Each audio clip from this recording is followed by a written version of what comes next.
Many ear problems don't start suddenly. Instead, they develop slowly with subtle symptoms that are easy to ignore. Early signs can include muffled hearing, ringing in the ears, a feeling of fullness, or slight dizziness. Because these symptoms often come and go, people tend to put them down to tiredness, stress, or aging. However, these small changes are often your ear's way of signaling that something isn't right. Locked ear wax is a common example.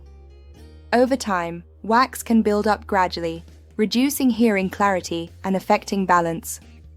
Left untreated, it may increase the risk of infection, persistent tinnitus, or more severe discomfort. Knowing when to see an audiologist is key. If symptoms last more than a few days, affect daily communication, or seem to worsen, it's important to seek professional advice.